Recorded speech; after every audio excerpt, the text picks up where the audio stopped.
আসসালামু আলাইকুম, শুভ বিকেল সবাইকে। আজকে আমি আপনাদের সাথে শেয়ার করব আমি কিভাবে খুব অল্প সময়ে একটা ঝরঝরা এবং সফট পারফেক্ট জর্দা রান্না করি। তা চলুন চলে যাওয়া যাক রেসিপিতে।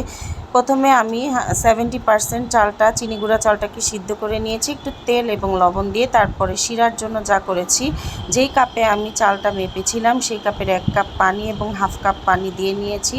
সেই কাপের পরিমাণ 1 কাপ চিনি দিয়েছি। তারপরে অর্ধেকটা মালটার রস দিয়েছি, ফুড কালার দিয়েছি, 8-10টা লং দিয়েছি, 2টা তেজপাতা দিয়েছি, 3টা এলাচ দানা দিয়েছি, একটা দারচিনি দিয়েছি, 5 চামচের মতো ঘি দিয়েছি, 1 চামচের মতো কেওড়া জল দিয়েছি। দিয়ে আমার সিদ্ধ চালগুলোকে আমি দিয়ে দিলাম। তারপরে একটু নাড়াচাড়া করে আমি ঢাকনা দিয়ে মাঝারি হাই ফ্লেমে জর্দাটা রান্না করব।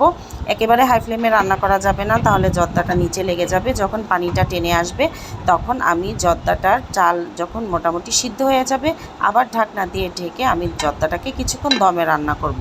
দমে রান্না করার পরে আমার জর্দাটা এরকম ঝরঝরা হয়ে যাবে এবং সফট হয়ে যাবে, দেখতেই পাচ্ছেন।